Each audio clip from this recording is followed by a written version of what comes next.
बोलो सियावर रामचंद्र भगवान की जय। पवन सुत हनुमान जी महाराज की जय।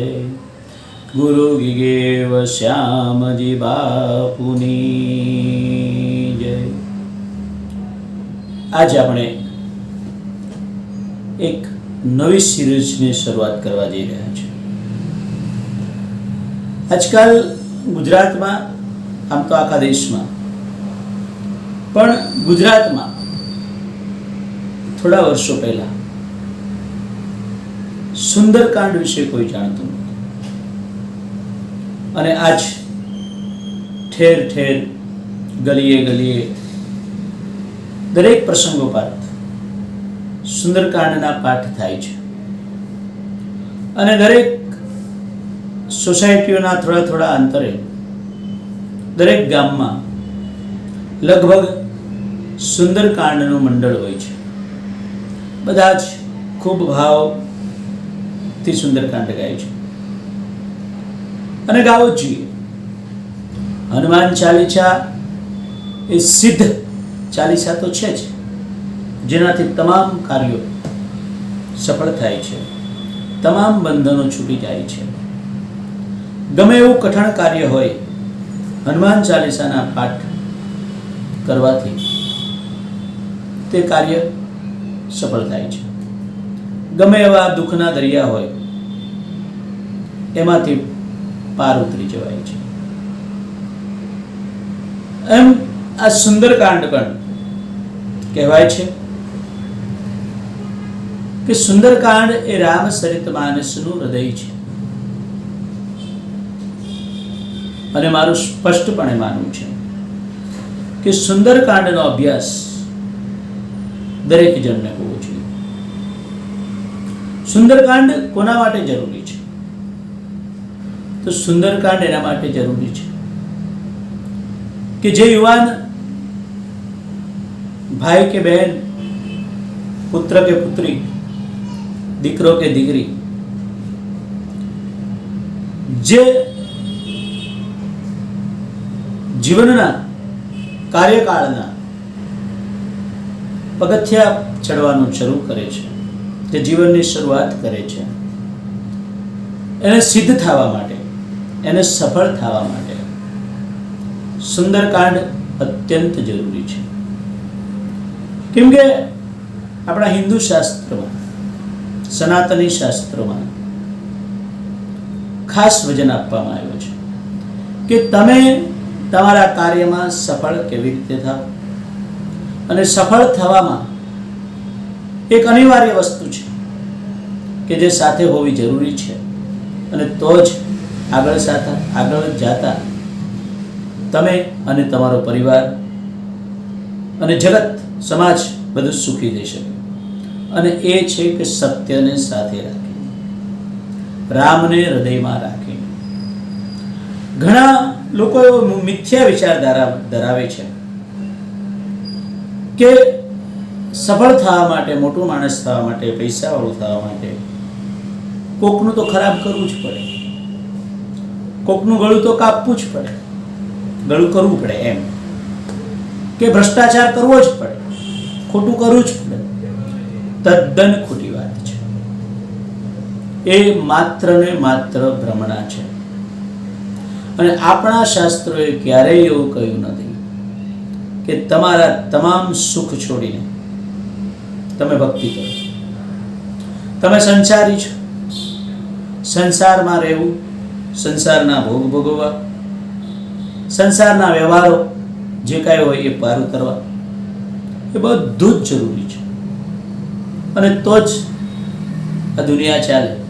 જો બધા જ વિરાગ લઈ લે તો પછી આ સંસાર જે ભગવાને બનાવ્યો છે એ સંસાર ચાલશે કેવી રીતે?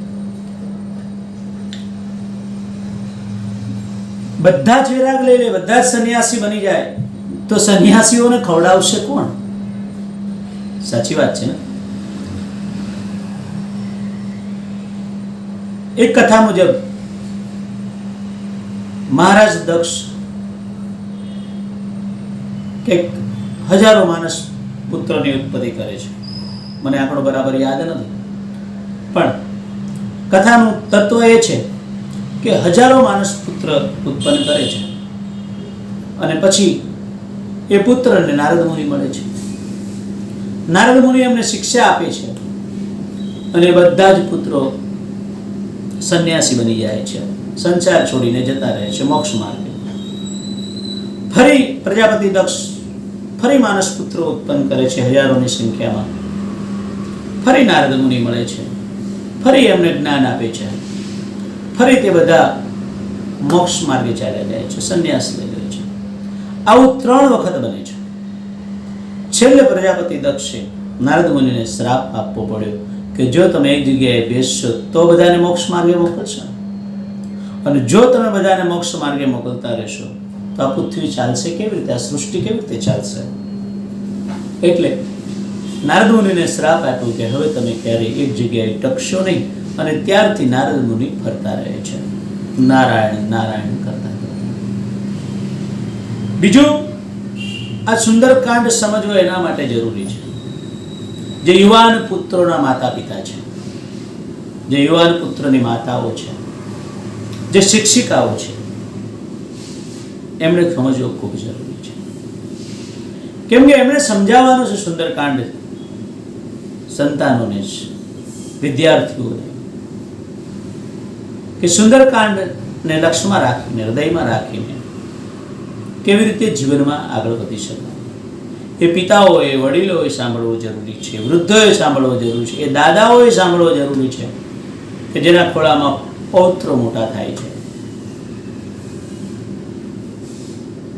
દરેક સંપ્રદાયવાળાને સમજવું જરૂરી છે. કોઈ પણ રાગદ્વેષ ન રાખે. કોઈ સંપ્રદાયવાળા એમ ન સમજે કે આમાં હનુમાનજી છે એટલે આપણે નો છે. તમે એક વાર્તા સાંભળો, વાર્તા સમજીને સાંભળો.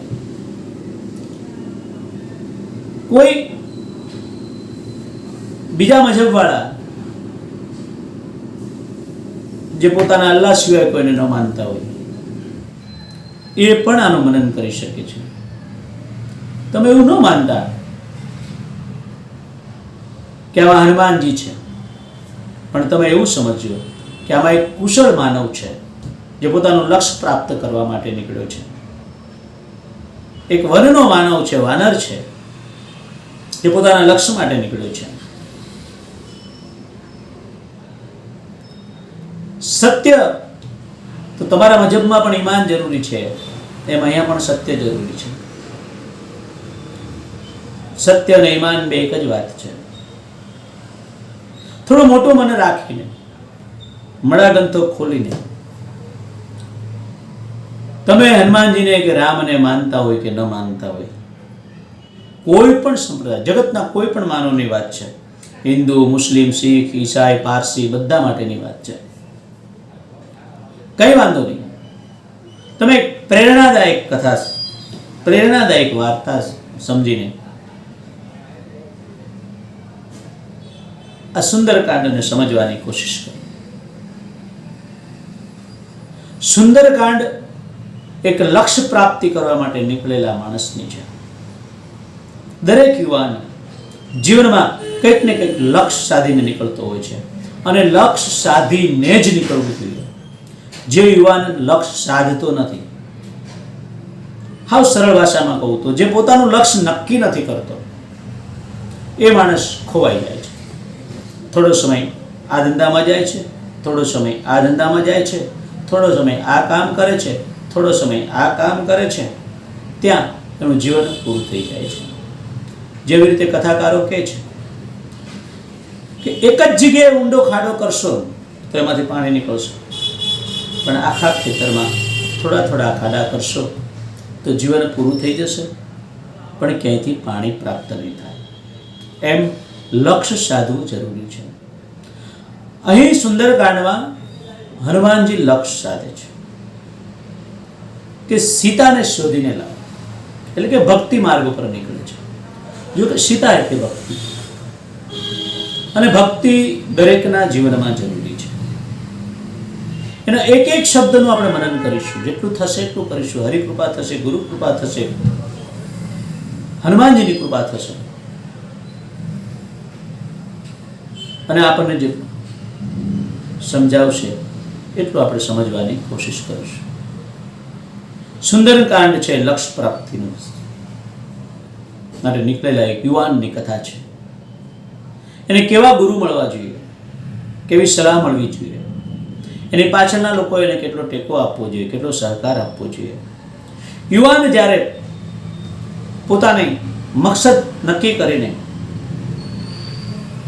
પોતાનું લક્ષ્ય નક્કી કરીને નીકળે છે ત્યારે લક્ષ્ય પ્રાપ્ત કરવા માટે માર્ગમાં કેટલા અવરોધ આવે છે અને એ અવરોધોને વિવેકથી કેવી રીતે પાર પાડવા એ આ સુંદરકાંડ શીખવે છે.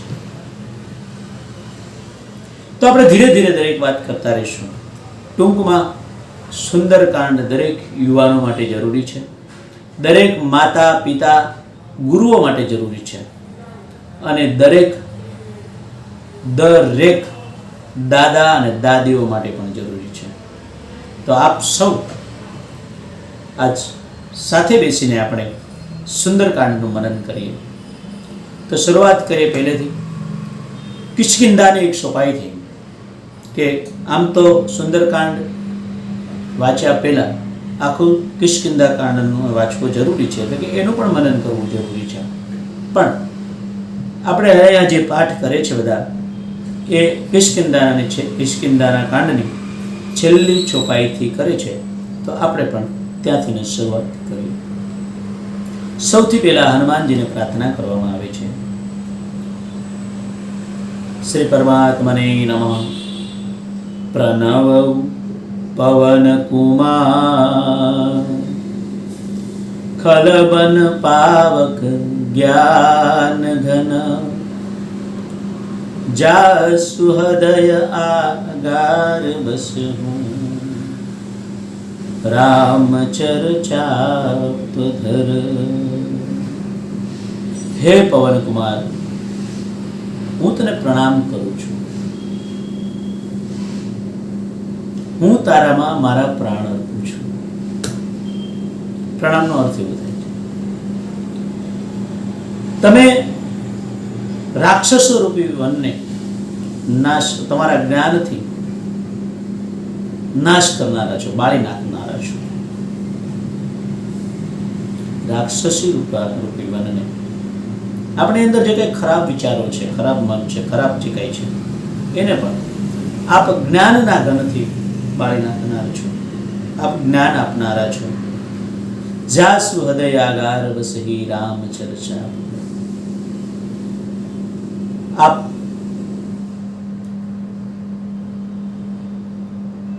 ભગવાન શ્રી રામના હૃદયમાં નિવાસ કરો છો, અથવા તો આપના હૃદયમાં શ્રી ભગવાન શ્રી રામ ધનુષ બાણ ધારણ કરીને નિવાસ કરે છે. એનાથી આગળ કહ્યું તો આપ અમારા હૃદયમાં રામ લક્ષ્મણ જાનકી સહિત અમારા હૃદયમાં નિવાસ કરો, અથવા તો ધનુષ બાણ ધારણ કરેલા રામ સાથે આપ અમારા હૃદયમાં નિવાસ કરો. હવે જાંબુવાનજીની વાત અહીં કહેવામાં આવી છે. કિષ્કિંધા કાંડનો છેલ્લો દુહો કે બલિ બાંધત પ્રભુ બાડે હું સો તનુ બરનિ ન જાય ઉભય ધરી મહદીનહી સાત પ્રદર્શન થાય. જાંબુવાનજી જ્યારે લંકામાં સમુદ્ર પાર કરવાની વાત આવી, સમાચાર તો મળ્યા કે સમુદ્ર પાર પિતાજી બેઠા છે. જટાયુના ભાઈએ કીધું, પણ હવે સમુદ્ર પાર કરીને જવાનું છે તો જાશું કેવી રીતે?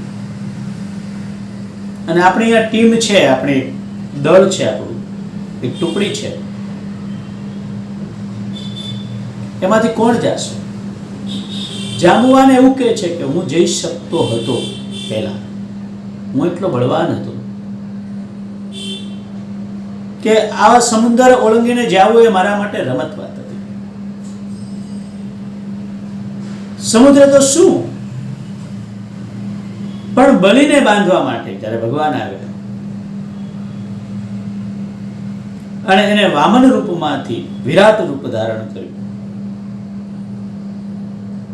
કે જેને 3 ડગલામાં પૃથ્વીને પણ માપી લીધી. પછી એને પગ મૂકવાની જગ્યા ન રહે, 2 ડગલામાં પૃથ્વી પાતાળમાં માપી લીધું. એ ક્ષણભરમાં જેટલી વારમાં ભગવાન વામને વિરાટ રૂપ ધર્યું, એટલી વારમાં તો મેં ભગવાનને 7 પ્રદક્ષિણા કરી લીધી. એટલી ગતિ મારી હતી, એટલું બળ મારામાં હતું. તો અહીં જાંબુવાન ગુરુપદ પદે છે, સિનિયર છે. આપણે બહુ ઊંડી ભાષામાં જઈશું જ નહીં, કેમ કે આપણે જે કથા કરીએ છીએ એ જીવનમાં ડગલે ને પગલે યુવાનને જરૂર પડે ને સમજાય એના માટે કરીએ છીએ. તો જીવનમાં ગુરુ કેવા બનાવવા કે સફળ માણસ હોય, જે આપણે જે લક્ષ્ય ઉપર જવાનું હોય એ લક્ષ્ય ઉપર એ સફળ થઈને બેઠા હોય, તો જ તમે એનાથી આગળ નીકળી શકશો. કેમ કે એનું જ્ઞાન અને આપણું જ્ઞાન 2 ભેગા થશે ત્યારે જ કહેશે કે ગુરુ કરતા સેલો સવાયો થાય. કેમ કે એક તો એનું જ્ઞાન હોય એ આપણને આપે, અને પ્લસમાં આપણું જ્ઞાન હોય અને આપણી તાકાત હોય એ એમાં ભળે, એટલે ગુરુ કરતા છેલ્લો સવાયો થાય. પણ ગુરુ એવા ગોતો તો. હવે આપણે ભૂલ ક્યાં કરીએ છીએ કે આપણે જીવીએ છીએ સંસાર, આપણે જીવીએ છીએ સંસાર અને ગુરુ બનાવીએ છીએ ભાગેડું. સંન્યાસીને બનાવતા હોય તો વાંધો નથી. સંન્યાસી એને કહેવાય કે જેણે સમજણથી સંસારનો ત્યાગ કર્યો હોય. પણ આ લોકો તો સમજણથી ભાગી ગયા હોય મોજશોખ કરવા માટે, કે આ સંસારની પળોજણમાં પડીશું. પેલા સંન્યાસીઓએ પોતાનો ઉદ્ધાર કરવા માટે, મોક્ષ માર્ગે જવા માટે સંસારનો ત્યાગ કર્યો. મોક્ષ માર્ગ એક સનાતન ધર્મમાં જ છે. માર્ગ બધામાં છે, પણ બીજા ગુરુઓએ મોક્ષ સુધીનું કોઈને સમજાવ્યું નથી. ઇસ્લામમાં જન્નત અને જહન્નમ સુધીનું જ સમજાવવામાં આવ્યું છે. એટલે કે સ્વર્ગ અને નરક, કેમ સુખી થવું અને કેમ દુઃખી થવું. ઉપર કાંઈ છે નહીં. ઉપર જેમાં બધી વાતોના ગોટે ગોટા છે. મર્યા પછી પણ પ્રારબ્ધ કર્મ આપણું પડ્યું હોય તો બીજો જન્મ આપણો સુખમાં થાય કે દુઃખમાં થાય. એવી જ રીતે સ્વર્ગ, નરક, જહન્નમ અને જન્નત. હવે ધારો કે તમને કોઈ જગ્યાએ એવો જન્મ મળી જાય કે તમે આતંકવાદીઓના ચુંગલમાં ફસાઈ જાઓ અને વર્ષો સુધી, ધારો કે કોઈ સ્ત્રીનો અત્યારના પ્રમાણે જોઈએ તો, જોકે પુરુષોને પણ એટલા લોકો દુઃખ આપે છે, પણ સ્ત્રીને કોઈ અને એવા કન્ટ્રીમાં આતંકવાદીઓના હાથમાં આવી જાય કે જેનો ઉપયોગ જ થાય, નો કોઈ દયા, નો કોઈ જાત. કદાચ આપણે ફિલ્મોમાં જોઈએ છીએ એવું હોય કે એના ઉપર, ગુલામ ઉપર કોઈ પણ જાતની દયા ન ખવાય, એના માટે કોઈ દવા નહીં, કોઈ દારૂ નહીં, તો એ રો નરક સમાન છે. એને જહન્નમ કહેવાય કે જહન્નમની પ્રાપ્તિ થાય. એટલે બીજા ખિસ્તીમાં બધામાં સ્વર્ગ અને નર્ક સુધીનો જ રસ્તો છે. એની ભાષામાં અલગ અલગ રીતે કહેતા હોય, જેવી રીતે ઇસ્લામમાં જન્નત અને જહન્નમ કહે. પણ મોક્ષ માર્ગ ફક્ત અને ફક્ત સનાતીઓ એ જ સમજાય, સનાતનીઓ જ સમજાવે, વેદોએ જ સમજાવે છે. મારો કહેવાનો અર્થ એવું નથી કે સનાતન કોઈ અલગ ધર્મ છે. વિશ્વનો સૌનો ધર્મ હોય તો એ સનાતની છે. પણ પછી કોઈ અલ્પ બુદ્ધિને હિસાબે બહાર નીકળી જાય અને એમ કહે કે અમારો ધર્મ અલગ, તો પછી એવી રીતે હમણાં નહીં, કોઈ રાજકારણીનું મેં ઇન્ટરવ્યુ સાંભળ્યું હતું કે મૂળ લુહાર, કોઈ આપણા પ્રદેશ મંત્રી છે, પણ પછી એ લોકો એવું માને કે અમે વિશ્વકર્માના સંતાન, એટલે એમણે એમની અટક વિશ્વકર્મા કરી નાખે. હવે આગળ જતા જતા પછી એવું કહેશે કે ભાઈ એની પેઢીઓ કે ભાઈ અમે તો વિશ્વકર્માના સંતાનો છીએ, તમે લુહાર અલગ. એવી રીતે આ બધા સંપ્રદાયો અને મજહબો બન્યા. મજહબ બનવાનું કારણ પણ એ જ હતું કે ત્યાં વેદો નહોતા પહોંચ્યા અને ત્યાં કોઈ સંત પ્રગટ થયા અને ત્યાંની પ્રજા એ વખતે બહુ દુઃખી. એક તો કંઈ થાય નહીં, ખેતી પ્રધાન દેશ નહીં, અને આદિવાસી પ્રજા ઝઘડવામાં બાંધવામાં. એટલે ત્યાં એક સંત પ્રગટ થયા અને એ સંતે બધાને જીવન શીખવાવ્યું. એની ભાષામાં એક અલગ ગ્રંથ રચ્યો અને ગ્રંથમાં ઈમાનને મોખરે રાખવામાં આવ્યું. પછી તો ત્યાંના સમય પ્રમાણે, ત્યાંની ભૂમિ પ્રમાણે બધાને ખાવા પીવાની છૂટ આપી, અમુક વ્યવહારો આપ્યા. કેમ કે બધાને સંન્યાસનું જ્ઞાન ન અપાય, એટલે જ આપણે સુંદરકાંડની વાત કરવા બેઠા છીએ. કેમ કે આપણે બધાને સંન્યાસી નથી થવાનું. એટલે પરબારો મોક્ષનો કેળો ના બતાવો. મોક્ષનો પગથિયે પગથિયે જતા જતા મોક્ષની પ્રાપ્તિ થાય, કાર્ય કરતા કરતા મોક્ષની પ્રાપ્તિ થાય, એવો માર્ગ બતાવાય. પરબારો બધાને એવું કહી દેવું કે તમે સંન્યાસી કપડાં પહેરી લો, આજ જન્મે મોક્ષ આપી દો, એ શક્ય નથી. એ તો પાત્રતા હોય તો થાય. પાત્રતા હોય તો શક્ય છે, બિનું પાત્ર કોઈ શક્ય નથી. ગમે ત્યાં સિંહણનું દૂધ ન ભરાય, વાસણ ફાટી જાય. એના પાત્ર હોય એમ જ પીરસાય. એટલે આવી રીતે બધા સંપ્રદાયો અને બધા મજહબો ઊભા થયા અને જેણે પણ મજહબ બનાવ્યો, જેણે પણ સંપ્રદાય બનાવ્યો, એ માણસ અતિ બુદ્ધિશાળી અને સંત માણસ હતા. પણ એની પછી, એની પાછળ જેમ આપણે એક પેઢી ઊભી કરી હોય તો આપણને ખબર હોય કે આપણે કઈ રીતે ઊભી કરી હોય.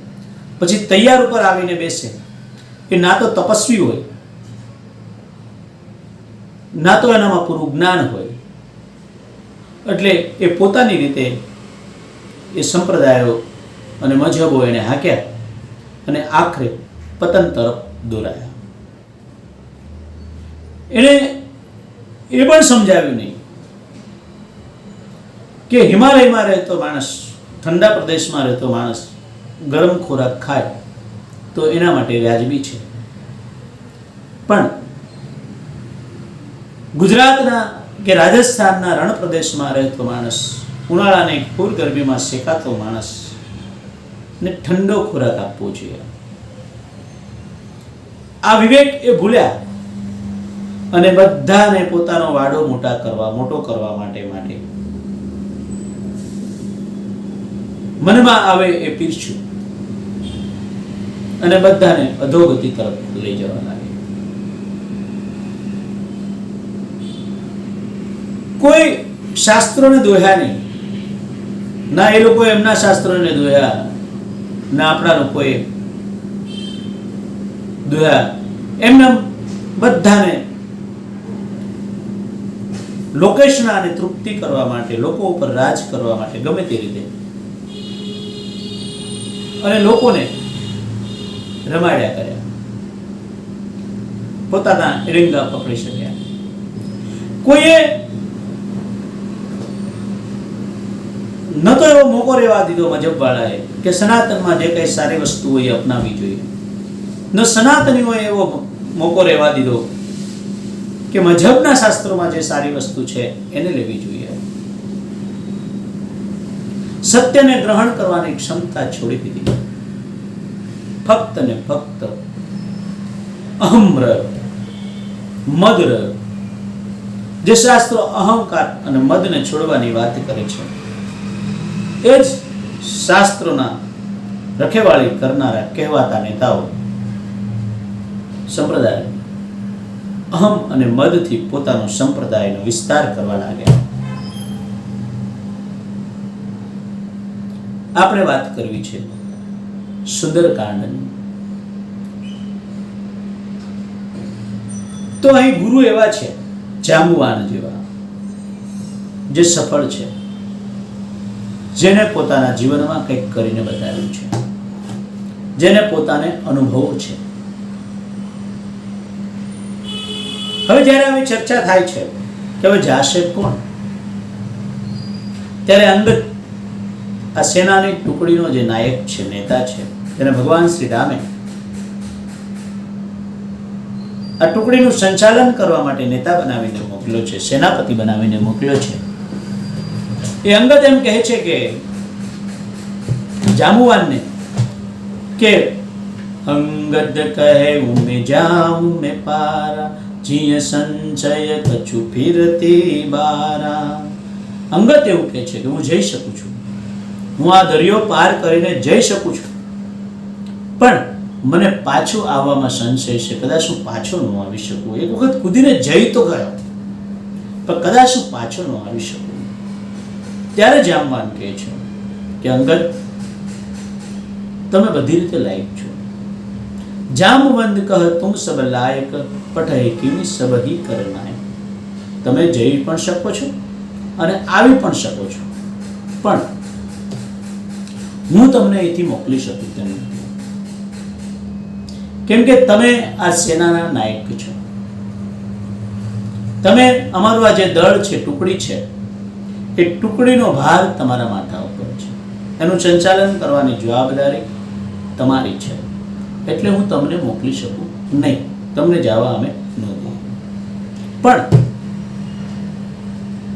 અહીં હનુમાનજી છે, એ જઈ શકે એમ છે, પણ હનુમાનજી ચૂપચાપ બધાની પાછળ બેઠા છે. વિવેકી પુરુષ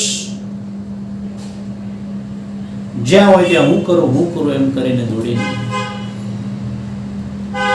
અને વિવેકી પુરુષ તેલ જોવે, તેલની ધાર જોવે,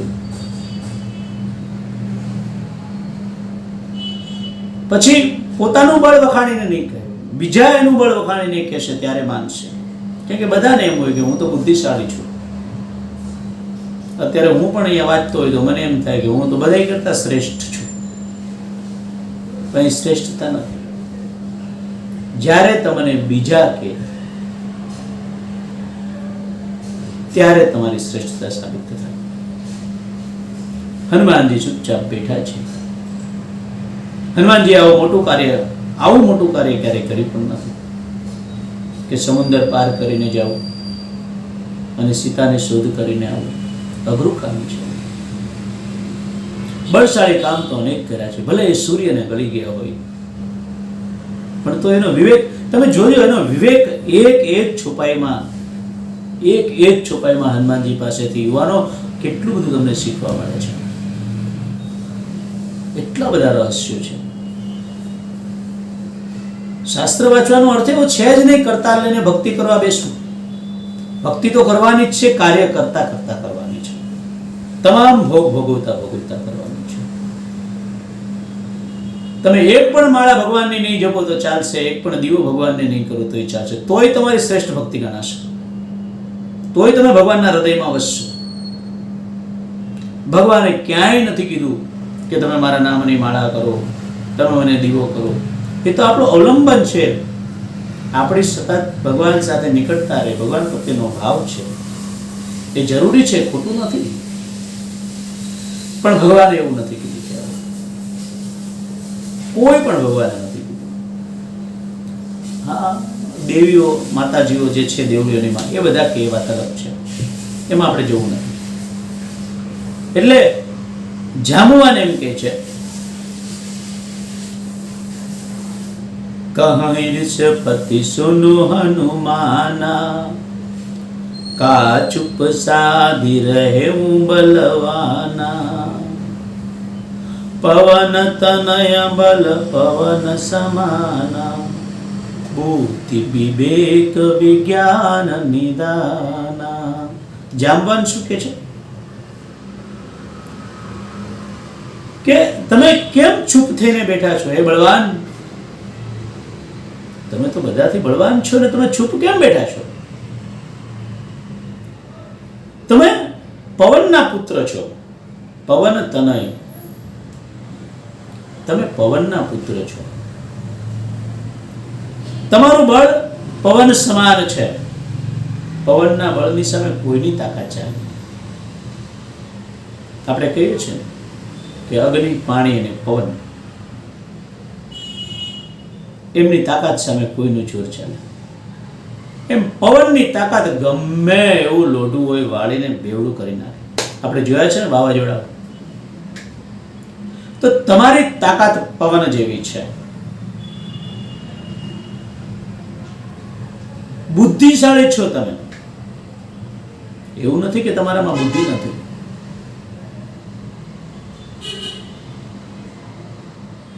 તમે બળ બુદ્ધિના નિદાન છો.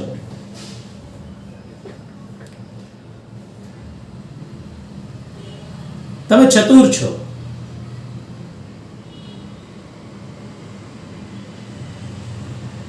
તમારામાં વિવેક છે. તમે જે કંઈ કાર્ય, વિવેકનો અર્થ થાય તમે જે કંઈ કાર્ય કરો છો એ કાર્યનો વિચાર કરો. વિવેકી માણસ હોય એ કોઈ પણ કાર્ય કરે એનો પહેલા વિચાર કરે, પછી એમાં વૈરાગ નામનું તત્વ ભેળવે. વિવેક. આપણે એમ થશે કે આ વૈરાગ વાળું તત્વ એટલે શું? કેમ કે આપણી કથા છે યુવાનો માટે છે અને અમુક શબ્દો યુવાનોને ન સમજે. તો કે ભાઈ તમને એમ થાય કે આ વૈરાગનું નામનું તત્વ એટલે શું? એટલે કે તમે જે કાંઈ કાર્ય કરશો, તમે ધારો કે કોઈ સોફ્ટવેર બનાવશો અત્યારના યુગ પ્રમાણે, અથવા તમે કોઈ દવા બનાવશો, મેડિસિન બનાવશો, અથવા તમે કોઈ પણ જાતની પ્રોડક્ટ બનાવશો, વગેરે વગેરે. હવે જે બનાવો એનો તમે પહેલા વિચાર કરશો કે આ સફળ પ્રોડક્ટ બનાવવી કેવી રીતે. પછી સોફ્ટવેર કે દવા કે ગમે તે, કે આ સફળ પ્રોડક્ટ બનાવવી કેવી રીતે.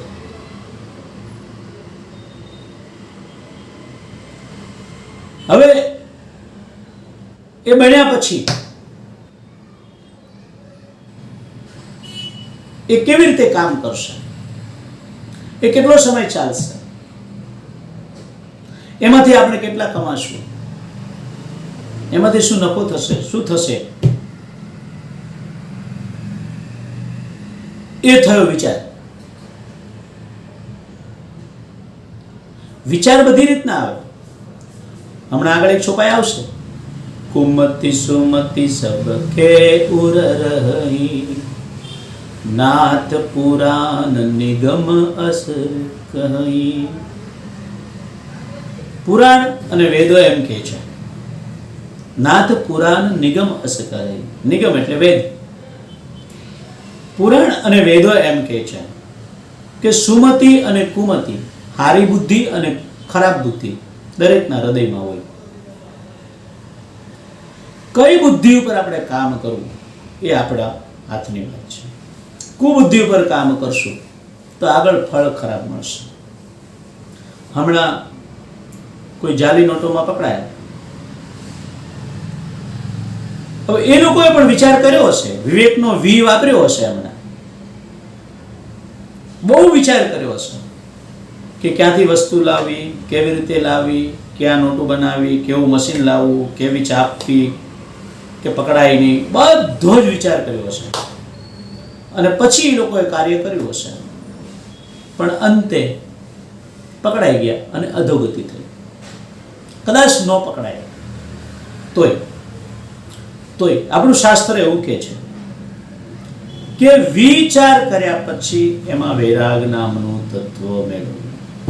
વૈરાગ એટલે કે ફક્ત પોતાનો સ્વાર્થ અથવા તો પોતાના તરફ ખેંચાણ, એટલે પોતાને ફાયદો થાય એટલું વિચારવું નહીં, પોતાના સ્વાર્થ પૂરતું વિચારવું નહીં.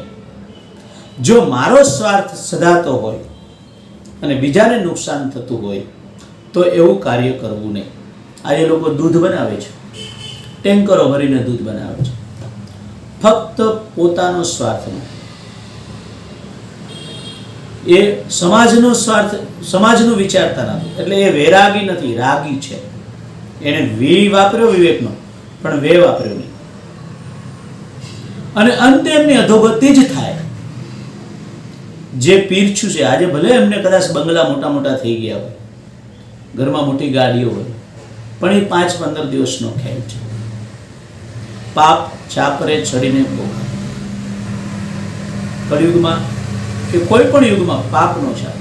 અને આપણે જોઈએ છીએ કે થોડાક જ વર્ષમાં આ રામ રહીમ છે, આસારામ છે, એવા સંતો, રામપાલ છે, કહેવાતા સંતોના ભાંડા પણ ફૂટી ગયા છે.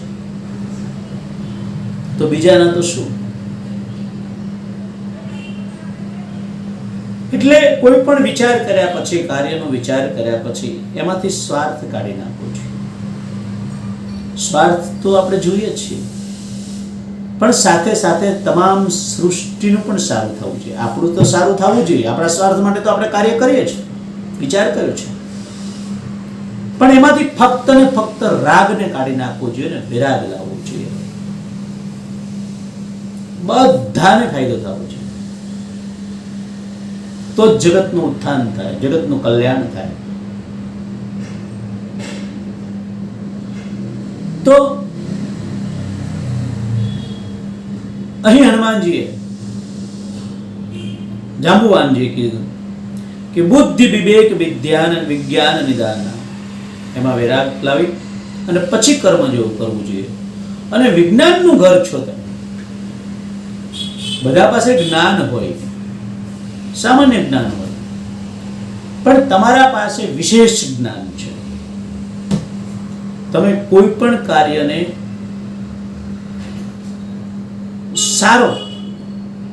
સારી સફળતા તરફ લઈ જઈ શકો છો. વિજ્ઞાન, આપણે આ બધા મિસાઇલો બનાવે, કંઈક ને કંઈક સંશોધન કરે, એને વિજ્ઞાની એટલે જ કહે છે કે સામાન્ય માણસો કરતા એનામાં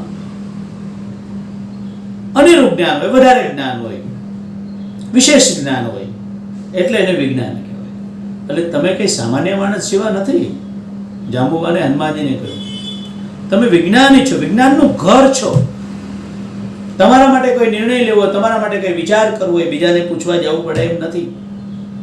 કોઈ પણ સંજોગોમાં તમે કદાચ ક્યાંય યુદ્ધમાં ઘેરાઈ જાઓ, કંઈ લપેટાઈ જાઓ, કંઈ પણ થાય તો એમાંથી નીકળવાનો, એનો રસ્તો કરવાની ક્ષમતા તમારામાં છે.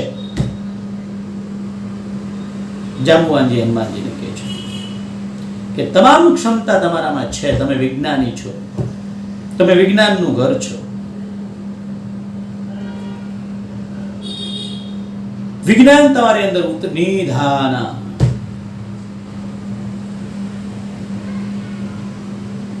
કવન સુકાજ કઠિન જગ માહી, જો નહીં હોય તાત તુમ પાય. તમે કયો હનુમાનજી, તમારા માટે એવું જગતમાં કયું કઠણ કાર્ય છે જે તમારાથી ન થાય? હનુમાનજી તમે કહો, એવું કયું કઠણ કાર્ય છે જે તમારાથી ન થાય?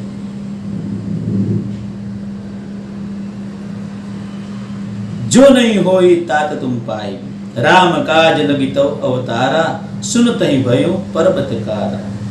તમે રામ કાજ કરવા માટે જ અવતરિત થયા છો, તમે સત્યનું કાર્ય કરવા માટે જ અવતરિત થયા છો. એટલું સાંભળતા તો હનુમાનજી પોતાનું શરીર પર્વત આકારનું બનાવી દીધું કે હા, સાચી વાત છે, હું કરી શકું છું. આજે હું ચૂંટણીનો માહોલ છે તો તમને કહું કે આવા ઘણા હનુમાનજીને જ્યાં લોકો પ્રેરે છે અને નેતાઓ નવો પક્ષ સાંભળીને, ઈમાનદાર પક્ષ સાંભળીને એમાં જોડાય છે. પણ એ હનુમાનજીઓ સફળ એટલે નથી થતા કે એ એવા જાંબુવાનની સલાહ લે છે કે જેને કોઈ અનુભવ નથી, જે સત્યના માર્ગવાળા નથી, અને અંતે એ લોકોને દગો મળે છે અને તે વિખાઈ જાય છે, તેમનું કાર્ય પૂરું નથી થતું. સફળતા માટે સફળ સિનિયર સલાહ લેવી જોઈએ, તટસ્થ માણસની જ સલાહ લેવી જોઈએ, સત્યનિષ્ઠ માણસની જ સલાહ લેવી જોઈએ, વચનબદ્ધ માણસ હોય એની જ સલાહ લેવી જોઈએ. જે ફક્ત પોતાનું વિચારતો હોય, જગતનું ન વિચારતો હોય અને બગલાની જેમ ખાલી ધોળો દેખાતો હોય, મોઢાથી વાતો કરતો હોય કે આપણે દેશનું કલ્યાણ કરવું છે, આપણે જગતનું કલ્યાણ કરવું છે, પણ એનો ચાટો એમાં ન હોય, તો રાહ જુઓ, તમને જાંબુવાન મળશે. આવા ખોટા જાંબુવાનના તમે કંટાળી ગયા છો, ત્રાસી ગયા છો રાવણશાહીથી, રાવણના અહંકારશાહીથી, અસત્યના ત્રાસથી, તો તમને જાંબુવાન મળશે જો તમે હનુમાનજી છો તો. ગમે તેના પગમાં ના પડી જશો. એટલે હનુમાનજીનું શરીર પર્વત આકારનું થઈ ગયું છે. કનક બરન તન તેજ બિરાજા, માનું અપરગીરી હિન કર રાજા. એકદમ સોના જેવું વર્ણ, તન એકદમ તેજસ્વી સોના જેવું, મહારાજા જેવો વેશ, અને જાણે કોઈ પર્વતોનો રાજા હોય એવું સ્વરૂપ એમણે ધારણ કરી લીધું છે. સિંહનાદ કરી બારહી બારા, લીલહી નાગઉં જલને દિખારા. અને સિંહનાદ કરીને કહે છે કે હે જાંબુવાન, આ ખારા સમુદ્રને હું ઓળંગી જઈશ. સહિત સહાય રાવણ હી મારી, આનું યહાં ત્રિકૂટ ઉપારી. રાવણ સહિત એના સહાયકો સહિત રાવણને મારીને ત્રિકૂટ પર્વત, જેના પર લંકા છે, ત્રિકૂટ પર્વત સહિત ઉપાડીને અહીંયા લેતો આવીશ. હે જાંબુવાન, હું આ સમુદ્ર ઓળંગીને જઈશ અને રાવણને પોતાના સૈનિકો સહિત, પોતાના સહાયકો સહિત મારીને ત્રિકૂટ પર્વત સહિત ઉપાડીને અહીં લઈને આવીશ. જાંબુવાન કે શાંતિ શાંતિ. જો ગુરુ કોને કહેવાય? આપણે એટલે જ કીધું, ગુરુ બનાવો તો જાંબુવાન જેવો બનાવો. વાત સાચી છે. હનુમાનજી, તમે બધું જ કરી શકો છો. તમે રાવણને મારીને ત્રિકૂટ સહિત અહીં ઉપાડીને લઈ આવી શકો છો, પણ તમારે અત્યારે એ નથી કરવાનું. તમારે વિવેકથી કામ લેવાનું છે. તમે પ્રભુ શ્રી રામના કાર્ય માટે જાઓ છો.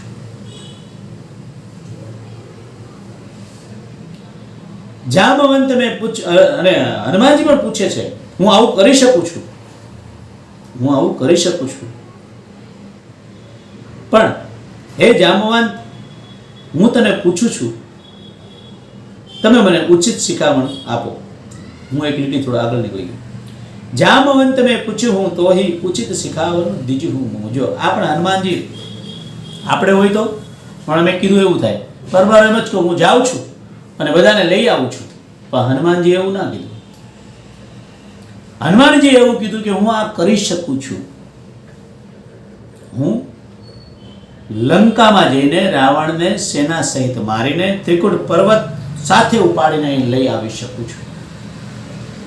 પણ હે જાંબુવાન, તમે મારા ગુરુ છો, તમે મારા સિનિયર છો, તમે મને ઉચિત શિખામણ આપો.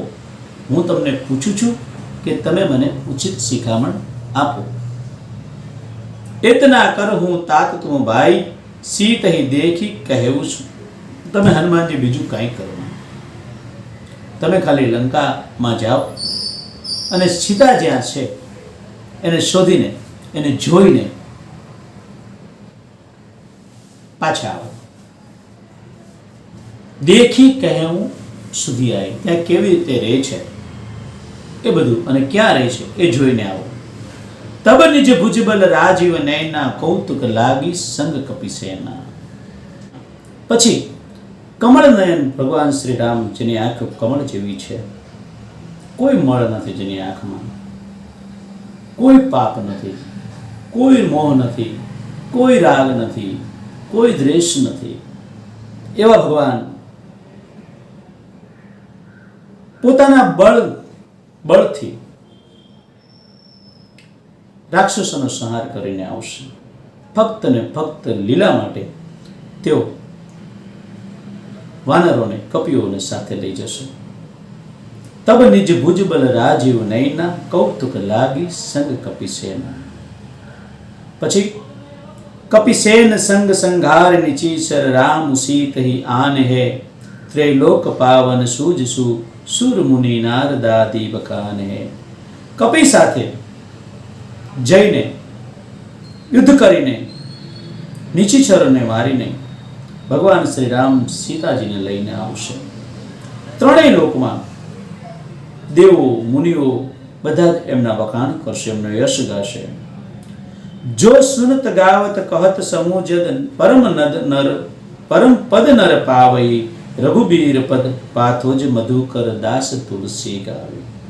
જે આ કિષ્કિંધા ગાન સાંભળશે, ગાશે, કહેશે અને સમજશે. જો સુનત ગાવત કહત સમુજત અને સમજશે તે પરમ પદને પામશે. કે પાછું નહીં પડે, ઊંચામાં ઊંચા પદ સુધી પહોંચશે. કેમ કે સમજવું જરૂરી છે. રઘુબીર પદમાં પાથોજ મધુકર દાસ તુલસી ગાવે. આ કોણ ગાય છે? કે જે ભગવાન શ્રી રામના પદનો ભમરો બનીને ભરે છે એવા તુલસીદાસજી ગાય છે. ભવ ભેષજ રઘુનાથ જસુ સુનહી જય નર અરુનારી તિનકર સકલ મનોરથ સિદ્ધ કરહી ત્રિશિરારી. જન્મ મરણના બંધનોને કાપનારું આ રઘુનાથજીના યશનું ગાન જે નર અને નારી કરશે તેના બધા જ મનોરથો સફળ થશે, સિદ્ધ થશે. નીલોત્પલ તનક કામ કોટી શોભા અધિક સુનિયતા સુગુણ ગ્રામ જાસુ નામ અગ ખગ બધિક. ભગવાન શ્રી રામ નીલકમળ જેવું શરીર છે, અનેક કરોડો કામદેવ જેવી એમની શોભા છે, એનાથી પણ અધિક છે. સુનિયતા સુગુણ ગ્રામ જાસુ. જે એના ગુણ સાંભળશે એના પાપી પંખેડાઓ બધા મરી જશે, ઉડી જશે. એના પાપરૂપી પંખી જેના હૃદયમાં નિવાસ કરે છે એ બધા જાળમાં બંધાઈને ફસાઈ જશે. તો આવું સરસ આપણું સુંદરકાંડનું ના આગળનો કાંડ એટલે કિષ્કિંધા કાંડના છેલ્લા દોહાનું વર્ણન હતું. હવે પછી આપણે સુંદરકાંડમાં ઉતરીશું. અને ફરી કહું છું કે દરેક યુવાનના માતા પિતાઓ, યુવાનના ગુરુઓ, યુવાનોના દાદા દાદીઓ આ સુંદરકાંડ સમજવાની કોશિશ કરે, સાંભળવાની કોશિશ કરો. સાંભળશો તો દિશા મળશે, દિશા મળશે પછી તમે તેનું મનન કરી શકશો. મનન કરી શકશો તો તમને સમજાશે, સમજાશે તો તમે તમારા પુત્રોને, તમારા શિષ્યોને, તમારા પૌત્રોને સમજાવી શકશો કે જીવન કેટલું સહજ અને સરળ છે, સત્યની સાથે જીવવું પણ કેટલું સહેલું છે. તો જે કોઈને અમારા વિચાર ગમે એ કોમેન્ટ અવશ્ય આપજો, જેથી અમારું બળ વધે. લાઈક આપજો અને ચેનલને સબસ્ક્રાઈબ કરવાની કોશિશ કરજો. અને હવે પછી નવા વિડીયો આવે એની ખાસ નોંધ લેજો. માર્ગદર્શન પણ આપી શકો છો, સલાહ પણ આપી શકો છો. જો કોઈ જામવંત હોય મારી સામે અને મને સલાહ આપશે તો મને ખૂબ ગમશે. જય શ્રી રામ, જય શ્યામ.